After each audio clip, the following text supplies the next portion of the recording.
Good morning, everybody. It is Wednesday. It was Wednesday already, middle of the week. Happened quick.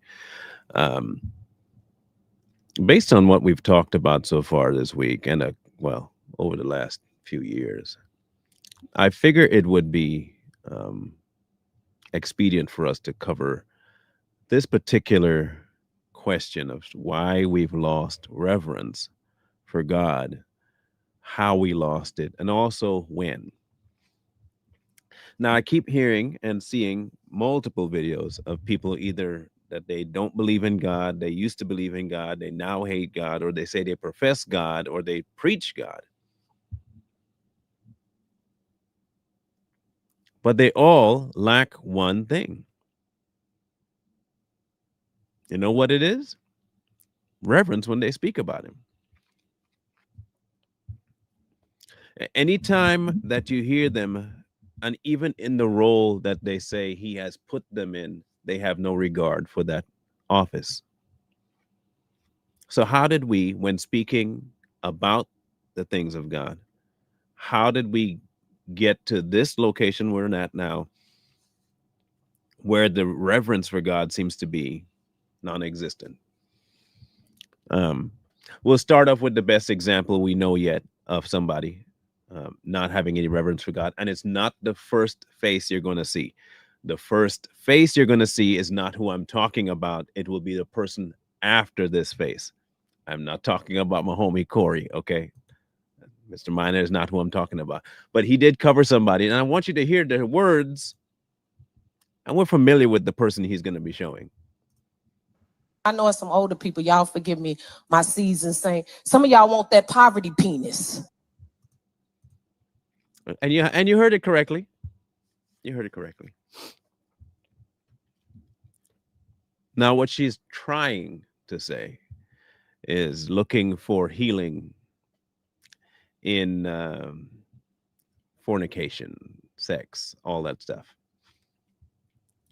But we all know Tiffany Montgomery is if you say she's a believer, she must be one of those whoring believers, because there is no way you can tell me that a woman, first of all, a woman should be speaking the way she speaks. Secondarily, a so-called preacher, which she can't really be. I don't understand how she got that role. But anyway, I digress. Um, how did she get to that where she felt so comfortable and can tell you that God told her that was okay?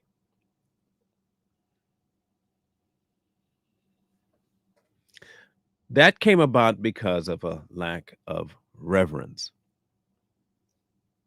The same reason that people like Marcus Rogers can lie about God telling him something, a lack of reverence. They can say all day long that they love God and love Jesus and love, love, love, lovety, love, love. But the instant you can take your audacity and lie on the person you say that you love, love, love, love, you've lost reverence. I don't know how else I'm supposed to take it. Okay, God told me that this is going to happen and this is for you. When it doesn't happen, well, I apologize for the prophecy. You have no regard for God if you're going to lie on him that blatantly and repeatedly and so often, all the time. But is it a new phenomena? No, no. I have something to propose to you as to how we got here. And it's something very simple, like so simple, real simple. We lack reverence because we have become too familiar with God. And what do I mean by that? I don't mean we've gotten to know him too well. No, no, no.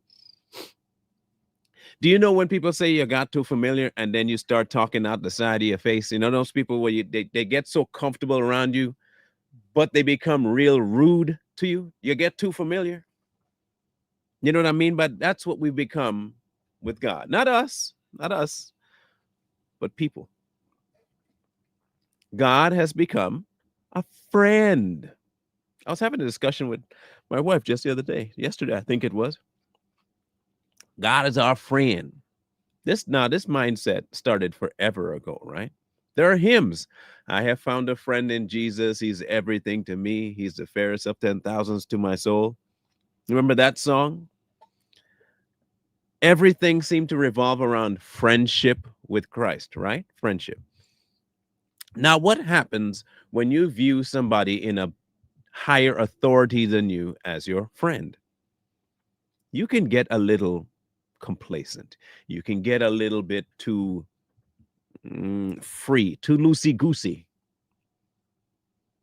because that idea of friend leads to a disregard for office, hierarchy, location, rulership. You can start to become a little too familiar. And you see that a lot with these so called pastors, these preachers. They have now become a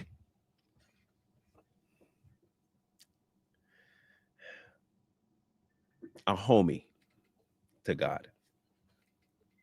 Where they can say, you know what? Man, I talked to God the other day, man. He didn't say nothing like that. What God meant was blah, blah, blah, blah, blah, blah, blah. I know that's what he say there, but trust me, I talk to God all the time. That ain't what he say. And even if that's what he say, look, man, God is all love, man. He love y'all so much. He ain't gonna hold y'all to that statement he made some time ago. So what does that lead to? When you start thinking about him in a too familiar way as a friend, what comes next is you start to take his role. I can be just like him in terms of everything I do, right? Cool. That's my friend, man. That's my friend. Then from friendship to usurpation to discontent with the friendship, especially the friendship in your mind isn't going the way you want it to go. He's no longer Lord. Then you start having things like, oh, he's my co pilot. Jesus and I roll everywhere together, and he is my co pilot. He's not driving, I am. But when it hits the fan, I can pull out my CD and put the song in, Jesus Take the Wheel. Now, if he's so much of a better driver that he can pull you out from a wreck about to happen, why are you driving? Or what would Jesus do? Put on my bracelet. Well, if you're wondering what Jesus would do, why not just let Jesus do it? No, that's too much. I can't hand off that kind of control. I have to do it the way he would do it. Because now I have the power to do it. It's me. I'm gonna do it. And then it takes you to, he's such a good friend to me that I can say anything, anyhow I want to him about him. And if you call me out on it, you must not be a friend of Christ, because you know what? I'm so good a friend with him. I can say how I want, when I want, if I want, and you can't say nothing about it. So how do you get to the place where Christ is no longer Lord, no longer sovereign, and you are no longer what? Human. You got to put him in a place just like you. You got to humanize him. So you remain in the Jesus form of pre-cross. And that's why we say, you hear people say, well, he used to eat and drink and he did all the things. They like to keep Jesus in this human format. Why? It's malleable. It's very malleable. It is one of those things that you can identify with. Everybody wants to be familiar with Christ. Everybody wants to have this statement of, I am just like him. So let me ask the question, how can you be just like him when you hold on to everything that made you not like him? How in the world can you be just like somebody when all you do is hold on to who he told you to get rid of? Behavior and copycatting is not the same as replacement, which is what he's asking you to do, is replace you with him. A copycat can only copy so much. And if you're a copycat, then you're the one getting all the glory, wouldn't it? Yeah. Which is why you see so many pastors feel free to talk about getting money. They talk about the social justice stuff. They talk about the LGBT. Everything to me revolves around the social. Why? Because the social is where they place their emphasis. It's the interaction between humankind. See, if they were to dabble in the religious side of things, what would have to happen? They would have to change. The the gospel itself is a reckoning. I can't be reckoned with if I'm still alive. And if I still am me, then God will reckon with me in a different way if I allow it, which is what? Just my actions. And my actions can be foisted on people. I don't have to have a heart change. I just have to behave a little bit different. The problem with the behavioral change only is that eventually it's going to crack, right? But by the time most of it cracks, most people won't even think that that's a bad thing. They'll say this: "I'm only human. I'm only human."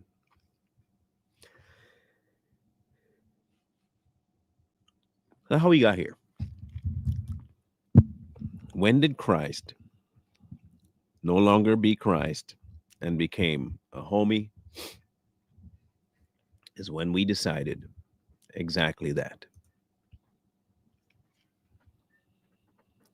People will go back and say, "Well, Abraham was considered a friend." Okay, let's explore that. Abraham was considered a friend of God, right?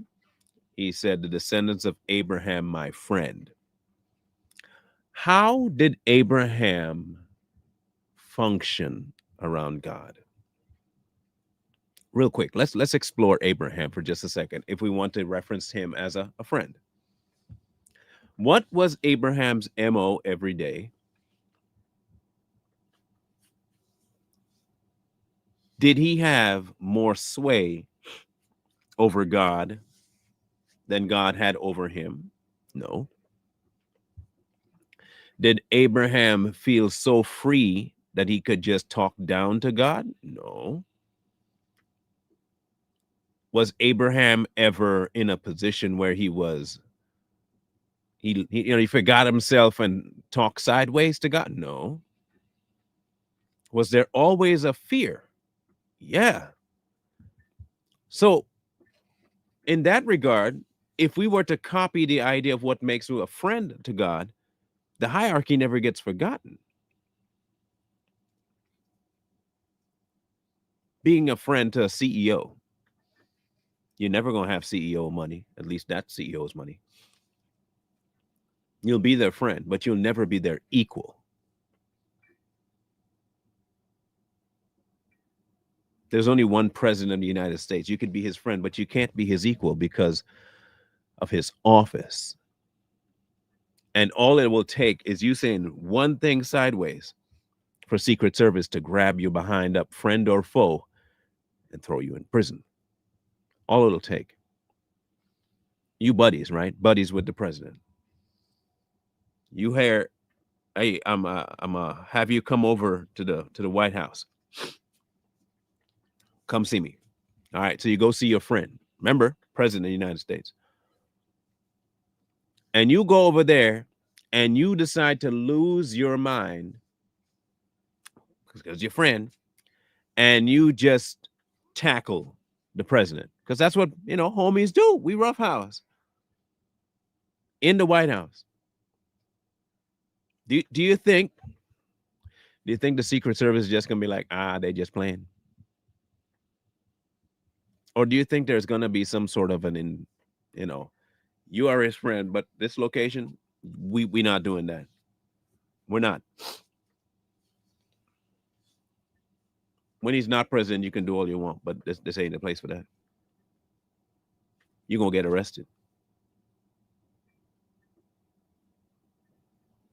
Say you're trying to become friends with the president.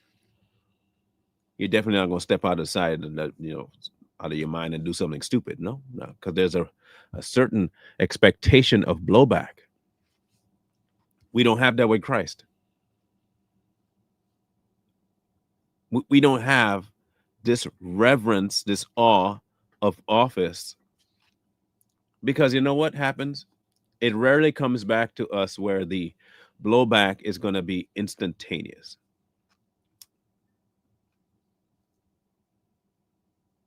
Morning, Adiana.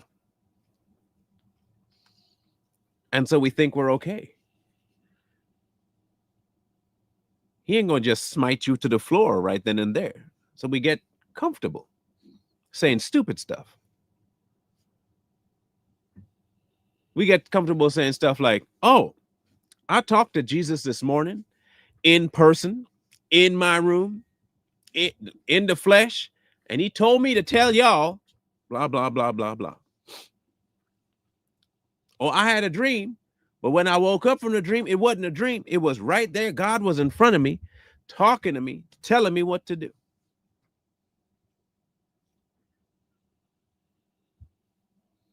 I know God said this, but what he really meant was something completely opposite.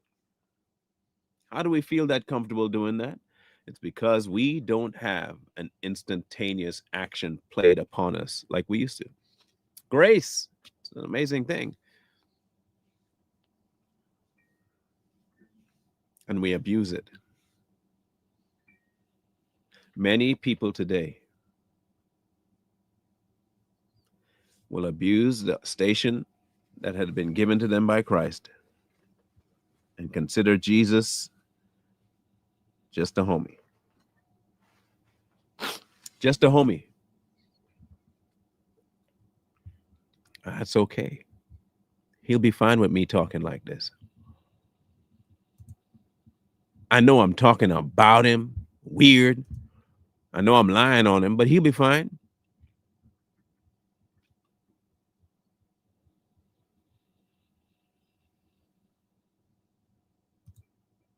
It's interesting. But it is where we are now. And unfortunately for us, who are trying to combat this ideology, we're going to, and I'm going to tell you this because we're going to lose more to that mindset than we are going to gain. The kingdom will not see the addition, it'll see a lack of coming to.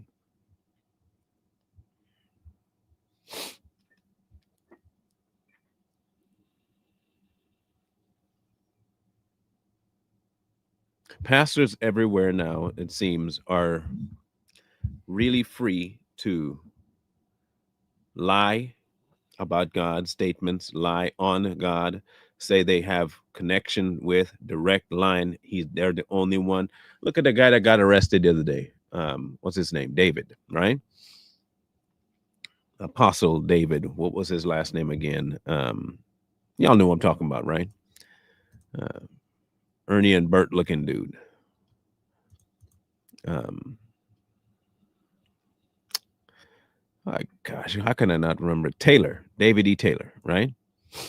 Y'all remember him? Where he can come in front of people and say, I am God's representative here on earth. I'm the only one that can speak for God. And if you don't respect me, that must mean that you disrespect God. And if you don't listen to me, then you're going to hell. I am his number one emissary here. How do we get that comfortable? They get that comfortable because they have already forgotten who God is in their life. They do not follow, which is why when I tell people, I can't consider you a believer, and people are, well, everybody's in a different stage of their belief. Nah, no, no, no. No, no, not buying that at all. Don't give me that. You espouse to be a teacher.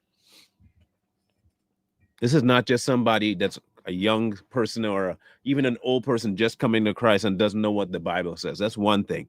These people are claiming to be brilliant scholars, biblical gurus, smart people, long-time believers.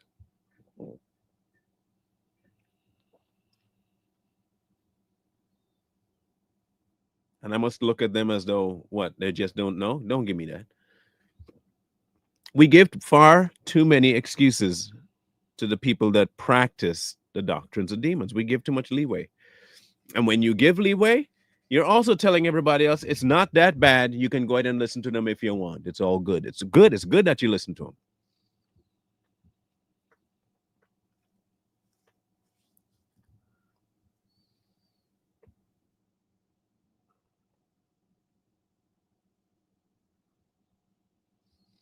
Listen,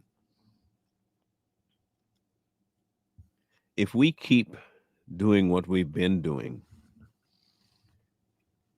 which is the sitting on the sidelines, allowing what's been allowed, and saying, well, the kingdom doesn't want it, doesn't need us to defend it.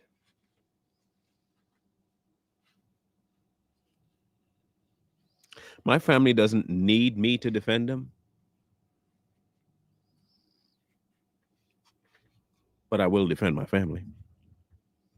My wife has a pretty good vocabulary. And trust me, if she wanted to clap back at people, she could very well. She doesn't need me to defend her. But I think y'all know I'm going to defend her, right? Because why? I am part and parcel of this family. My sons, they don't need to defend their father or their mother, but they will.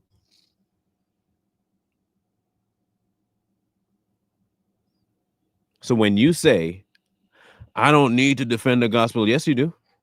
Yes, you do. Listen here, you're part of a family, and somebody lying on your dad and brother to the extent where their name is marred, defend, especially if you know the truth. Now, the defense is not coming because you want to convince them. You're defending because it's worth defending. It is 1 billion% worth defending.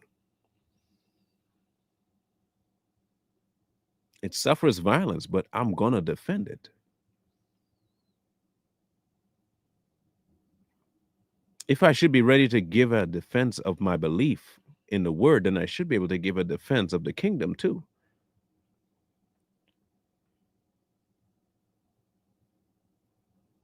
But you can't defend something that you have no regard for, which is why you don't see them defending Christ. You ever see them doing that? You name me one time they've gone to defend Christ. I'll wait. Show me any one of these big name people that have defended Christ.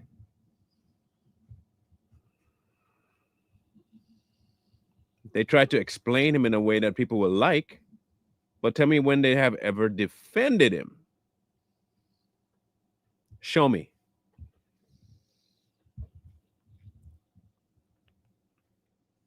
They don't.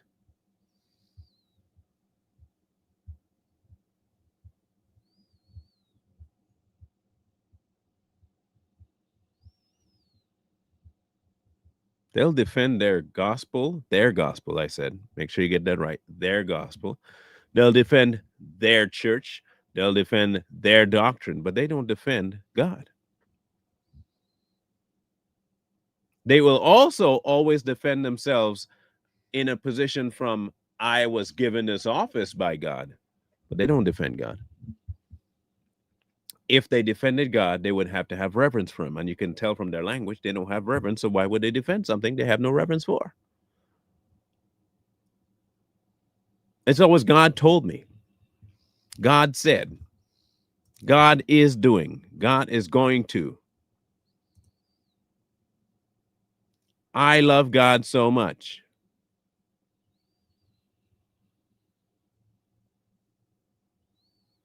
But it's it's always but. Listen to what I got to say here. But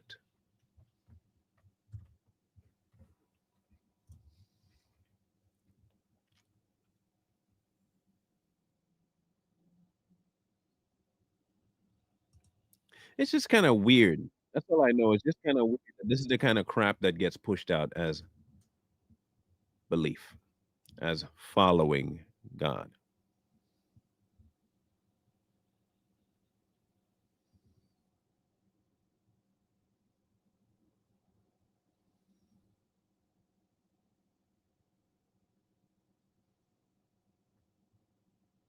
Let me show you what I mean. I'm going to show you what I mean by just a simple look at a page. Okay, that's all we're going to do is just simply look at the page. We're not going to go into any of the videos. We're just going to watch the page. And I want you to tell me from this person whether or not you've heard them defend the hierarchy that's the kingdom of heaven. Yeah? Okay. Here you go. Now look at the names of these things, okay? I know it's midnight, but somebody really needs this touch from the Holy Spirit, is what this says. If you testify, if you testify. 5 months ago, God gave me this warning for this pastor. 5 months ago. Been preaching on the internet before preaching on the internet was a thing.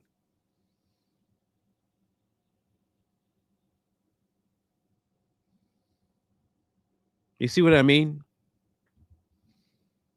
There is a definite push to make everybody the head honcho. Not God, though, people. The blessings of God, the benefits of God, the giving side of God, the love of God, the church of God, the talk to God, the hear from God, the prophecy from God, but ain't God, not God Himself, not Him who can destroy both body and soul, not that guy, not the one who you can't remotely get close to, not that one, the one who's never been seen face to face, not that one.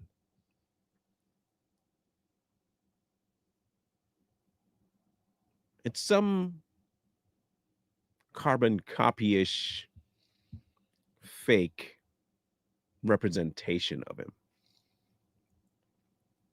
The one who's willing to suffer anything in his presence because. Not the one who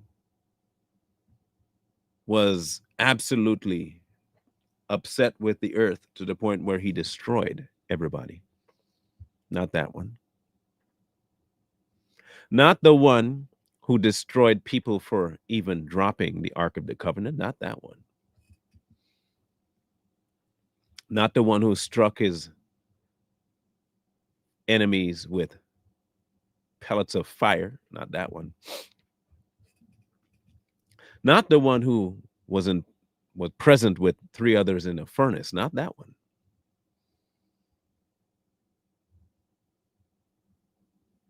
You see how far we've come from reverence?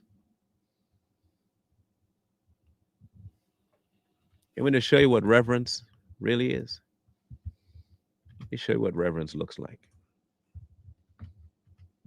I want to show you exactly when one reveres God. This is what it looks like.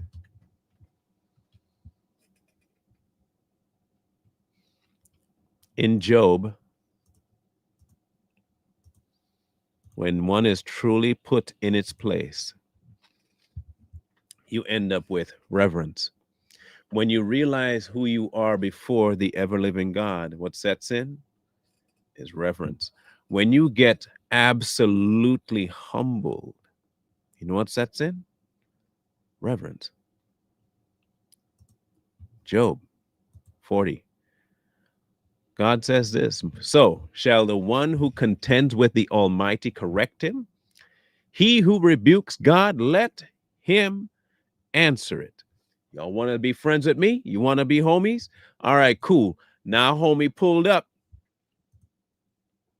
because homie heard that you've been talking smack about him. Homie heard that you have been saying things that were untrue about him. Now, you thought that homie wasn't going to do nothing about it. But just like in Living Color, homie don't play that. Homie don't play that. So now your homie shows up. Shall the one who contends with the Almighty correct it? He who rebukes God, let him answer it. I heard you were looking for me. You want to say that again? Did you have something to say? I heard you was talking about me. So let's talk. You got something to say to my face. Go ahead and say it. You said you could do something better. Say it again. Now, when that individual pulls up, you know what eventually sets in? This. Job answered the Lord and said, behold, I am vile.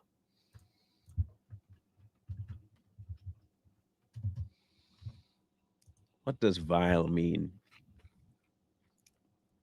Morally depraved, ignoble, wicked, disgusting, repulsive, offensive, unpleasant, objectionable. When you have reverence and you recognize who you are before him, you realize real quick, forget the blessings of tongues and all that stuff. I am vile.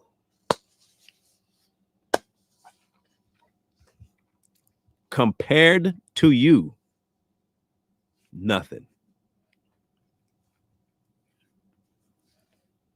And my only salvation is Christ. And when he sees me, he ain't seeing the vile, he's seeing Christ. I am nothing. And it's okay to be nothing before God. That's where reverence begins. What shall I answer you? I lay my hand over my mouth. Once I have spoken, I ain't going to do it again. I will not answer yes twice, but I will proceed no further.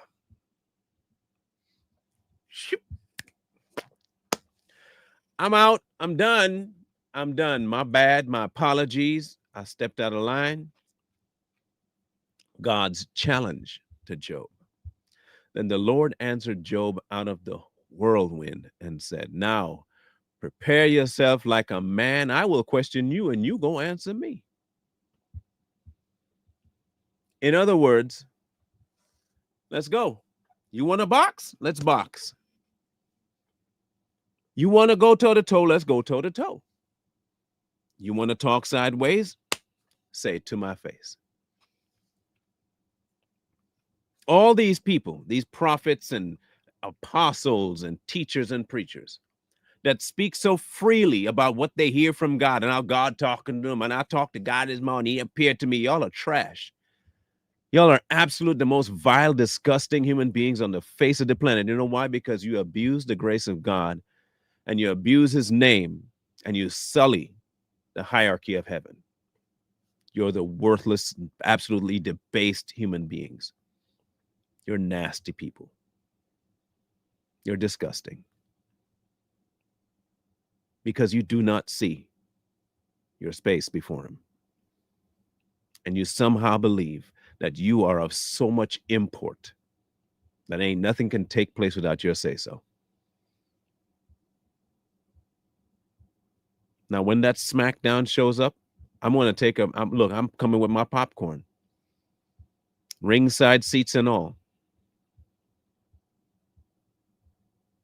I cannot wait because you say you know so much, right? You do so much. It's all about you. But when that word starts to piece you up, you're gonna have a want to change your mind by then, but it's too late. He done told you, woe to you who become teachers. You gonna be judged more harshly, and you out here talking all kinds of stupid stuff about the person you say you follow. Because you lack all reverence.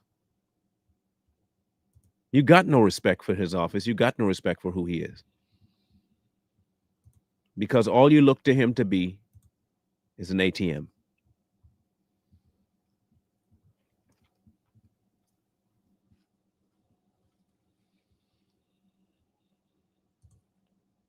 Prepare yourself like a man. And I will question you and you go answer me. Would you indeed annul my judgment? Would you condemn me that you may be justified? How many of them we heard do that? Have you an arm like God? Or can you thunder with a voice like his? Then adorn yourself with majesty and splendor, and array yourself with glory and beauty. Disperse the rage of your wrath. Look on everyone who is proud and humble him, and everyone who is proud and bring him low. Tread down the wicked in their place, hide them in the dust together. Bind their faces in hidden darkness. Then I will confess to you that your own right hand can save you. Say one more thing. Go ahead. Oh, y'all thought this was a what? A democracy? You think the kingdom of heaven is a democracy? The kingdom of heaven is a dictatorship. There's only one ruler, not many. There's only one law, not many. There's only one person that arbitrates all things, not many. One. Say no democracy. You don't get a say so. You abide by the rules or get out. Those are your options. If you find yourself making up rules, you're probably not in the place you're supposed to be. You're definitely not in the kingdom if you feel like you got rules to have to make up because you don't get that privilege.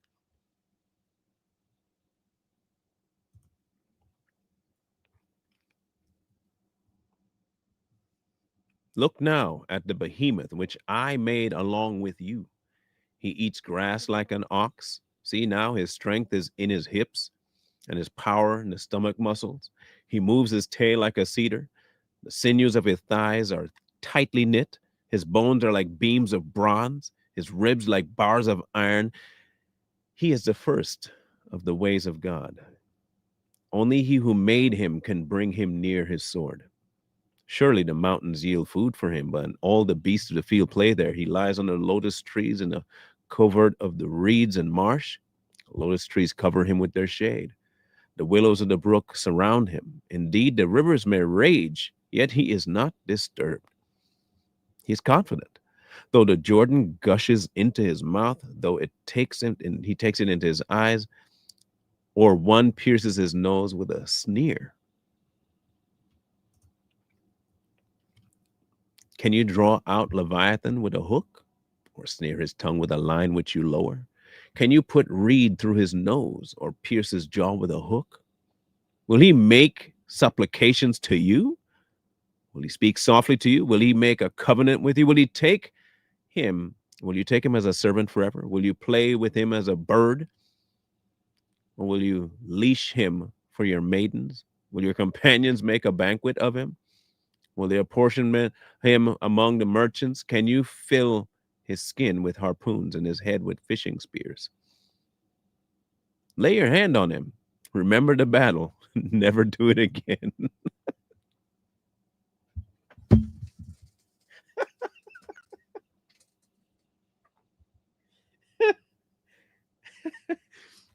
Look, y'all can't say that God don't got a sense of humor.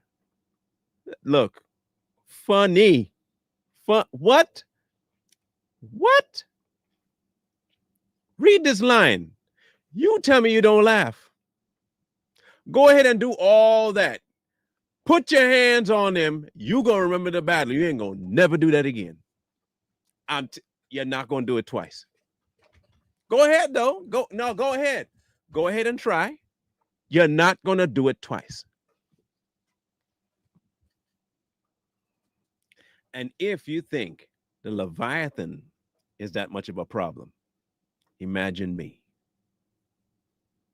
That's what he's really saying. You think the Leviathan is a problem. He down there with you. And I can do anything I want to the Leviathan. You gonna really try and test me? You you gonna try and test? Okay. Indeed, any hope of overcoming him is false. Shall no one be overwhelmed at the sight of him? No one is so fierce that he would dare stir him up. Who then is able to stand against me? Who has preceded me that I should pay him? Everything under heaven is mine. I will not conceal his limbs, his mighty power, or his graceful proportions. Who can remove his outer coat? Who can approach him with a double bridle? Who can open doors of his face with a terrible teeth all around? His rows of scales are his pride, shut up tightly as with a seal. One is so near another that no air come between them. They are joined to one another. They stick together and cannot be parted. His sneezes flash forth light. Now, many assume that this is a either dragon or something akin to it. I don't care what it is. You know why I don't care? What he's trying to get through to people here is that you can't take down things on earth. You think you're going to take me down. You can't even contend with the things that you see before you. You're going to contend with me. There are things on earth that will absolutely destroy you. And you somehow think you going to go up against the one that created that mess. Are you insane?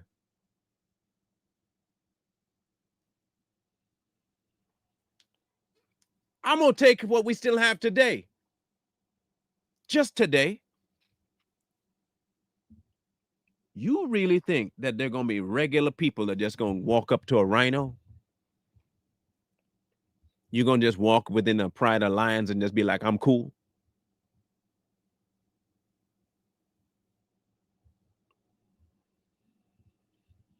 There's so many things still on earth that people cannot tackle.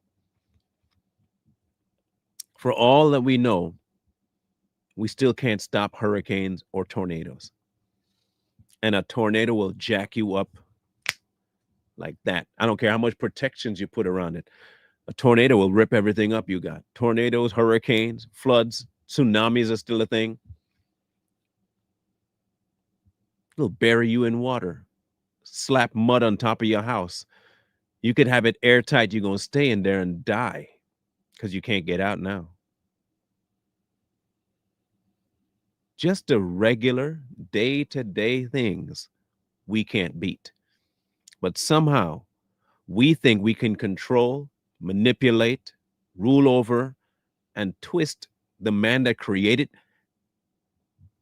Y'all are some weird suckers, man. Real weird. Out of his mouth goes burning lights, sparks of fire shoot out, smoke goes out of his nostril. As from a boiling pot and burning rushes.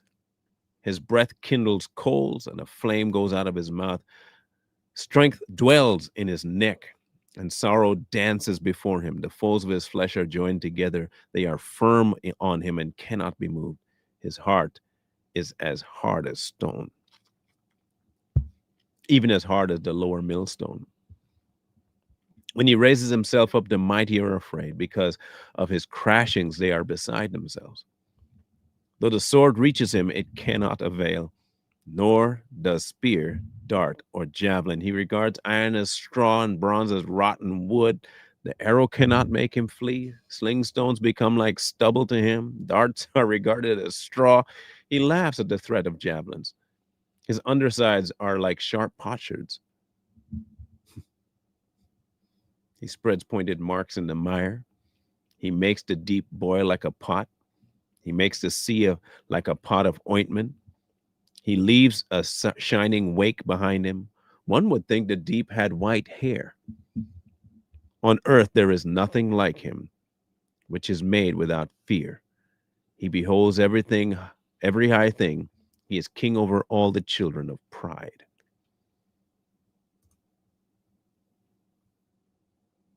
Then Job answered the Lord and said, I know that you can do everything,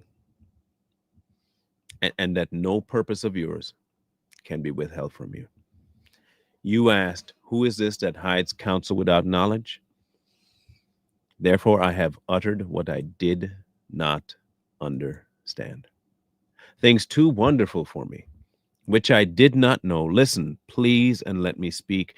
You said, I will question you. You shall answer me. I have heard of you by the hearing of the ear. That's where everybody seems to stop these days. Right there.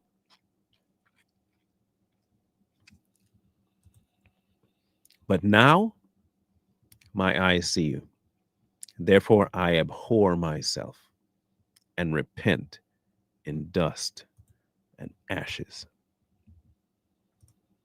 And we have pastors, prophets, apostles today that don't give two flying flips about the hierarchy of the person they say gave them the gifts. They out here constantly lying on him. He told me of the end of times coming. He told me this. He told me that. God has a word for you. God said this. God said, shut up.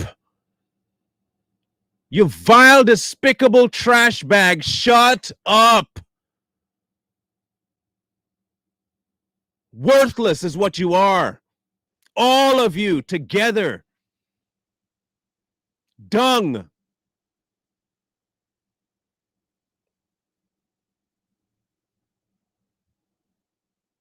God told me I was walking, and God came to me in a vision and told me that a brand new thing He's doing. For shut up.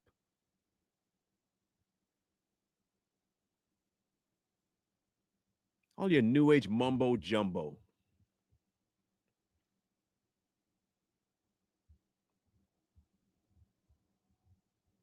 Insufferable is what you guys are. You'll do anything just to be seen as though you're some special being. You're nothing. You are nothing.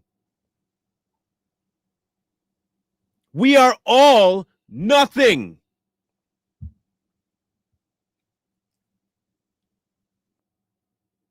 It makes the cross of ill consequence when you think of yourself as such a grandiose person.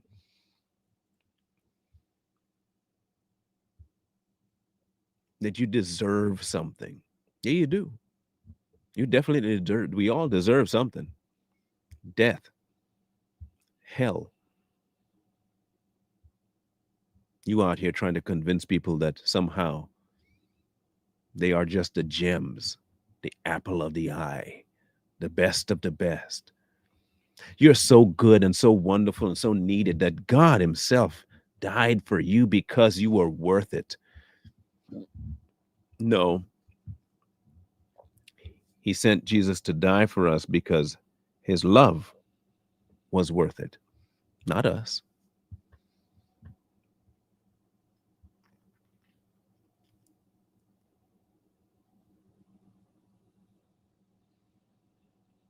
So we lost reverence for God because we do not see ourselves before Him. We like to picture ourselves either with or above. We don't see us before Him. We are never prostrate before Him. We're never smaller. We're never less than. We're equals. So why should I revere, fear, hold in awe someone who's equal to me? or someone that holds me in such high regard that he's going to give me all this stuff. There's no need for regard there. I might say thank you, but I'm telling him thank you because he knows I deserve it.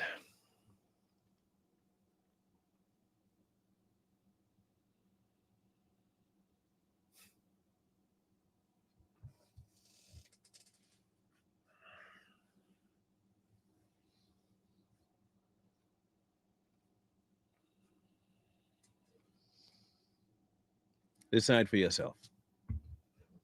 Okay? Just decide for yourself. Realize what you are, what you deserved, what he offered. And when you finally get the reckoning of what you deserved, what you were before him, trust and believe me, the reverence you'll have for him will never go away, and you will perpetually be in a state of thanks. You won't have to worry about anything else. Signs and wonders are be of ill consequence to you. Why? Because you have no part to play in that. Your job was simply to stay before the cross and realize that I am a speck and he is the creator.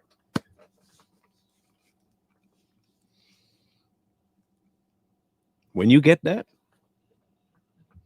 trust me, things will be a little bit different for you. I'm not saying life could just go peachy keen, because trust me, life ain't peachy keen. But you won't be putting yourself in a position where you think to yourself, I'm better than, I ain't better than nobody. But I have accepted the one that is, and I've been placed in his family. I don't have to compare myself to nobody to know if I'm better than them. I know that I'm in a better place, and I've been telling people that this is a better place you can be in. But if you don't want that better place, then that's on you. I'm not better than you. I just chose a different path that puts me in a position where my state before Christ can be seen by God as okay. That's all. Redemption is a great thing. Great thing. But if you don't want it, you don't want it. My advice, though, be careful. Also, keep that energy. So, to all the prophets out there and the apostles out there and these woke individuals that have all these ideologies about how God functions and you hear from him all the time, okay, cool. And how you get to dictate what is and isn't okay, that's cool too. Just know that when he does pull up and he say, oh, you want to talk? Let's talk. When he pulls up and his statement to you is, who contends with the Almighty? When he says, prepare yourself like a man, I'll question you and you're going to answer me. When he pulls up and does that, don't shudder. You equals, right? You can handle it, right? You good. That's your friend, right? That's your homie. Until homie here, you've been talking stupid about him, and homie know he's stronger than you, and you know homie's stronger than you. You know homie's stronger than you. And homie shows up to say, I heard you were talking about me. I thought we had an understanding.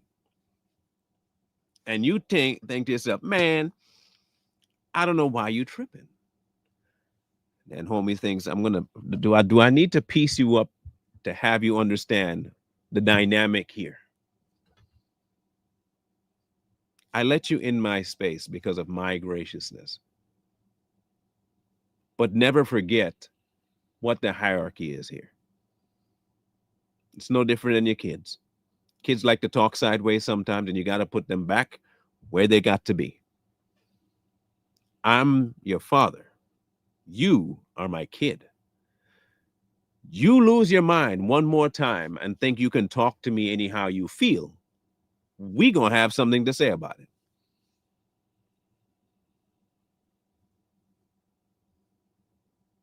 You ain't my All of a sudden, sense comes back to the individual. They're like, well, maybe I got a little hasty. Maybe I stepped way too far out of line. My apologies. I'm going to bring that back down. My bad. My bad. I don't want to get to that point. I've had that experience before. He smacked me around quite a few times. I don't need to get that no more. I'm good. If I were you all, I'd find reverence now, because you're going to find it eventually, just with no good outcome. That's all I'm saying. Yeah, it is cold here. Got up this morning, was 50 degrees. I think right now it's 61 or something like that. You see, here, when winter shows up, winter don't be like, let me just ease in there and go from 78, 80 degrees to 75 to 65 to 60. It don't do that. It'll go from 80, and then the next morning you get a whoop, 60 degrees, and then you go back the next day, 75, and whoop, 52 degrees. And then it stay there till about noon, gets up to 60. Then you get an hour of heat, and then it whoop, back down by nighttime. It's 40 degrees. Yeah. It don't give you any introduction. By middle to late September, you should already be prepped that things are going to go sideways with the weather here. So, and where I'm at in the basement, it's going to be colder down here because it used to be, it's a 1920 something house. It used to be one of those canned fruit storage kind of locations. So concrete everywhere. So when it gets cold out there, oh, it's cold in here. It's yeah. So yeah. Hey, my cup of tea. I need that heat. Anyhow, we'll be back tomorrow. Savage will be on today. Appreciate you guys. I'm gonna go take me some water and a headache pill. Try and get ready for the rest of this day. It's gonna be a long one. Let me see here. Scrolling at the bottom. Y'all know what to do. Not to do, not required. Just saying. Someone asked me if abortion was wrong, and I said yes, but then they said, why did God kill all the firstborn of Egypt? How do I answer that? They were born. That was an abortion. See? You see how that worked? They were all born. Yeah. That's not an argument for abortion. Now, if they want to have a discussion about why he took out younglings, we can have a discussion about that. I can't conflate God doing to what he did to Egypt and say, oh, see, that's why. So then you're saying that you do admit that it's murder. If you're saying that God murdered the young and you're trying to equate that to abortion, then you must be saying that abortion is murder. Then you tell them, thank you for acknowledging that. That's how you catch them. Thank you for acknowledging that. I'm glad we can agree that abortion is indeed murder. And then murder would be wrong, right? Cool. Case closed. Well, that's not, no, but you're the one that brought up the analogy. You decided to bring Egypt into this. I didn't. I just told you it was wrong. You just gave me the reason why it was wrong. It's murder. Just catch them in their own crap. That's all you got to do. They talk stupid stuff all the time. You just got to catch them in their own crap. Just catch them in their own crap. Now, if they want to have that secondary conversation, they can have that secondary conversation. But you just killed their one argument. You just killed with their own argument. You killed their argument. They set themselves up. The jokes write themselves. That's the way I see it. Anyhow, we'll be back later today on Savage. Wisdom calls to you from the streets. So please, please, please find wisdom. Peace. Hold tight the dreams, for if dreams die.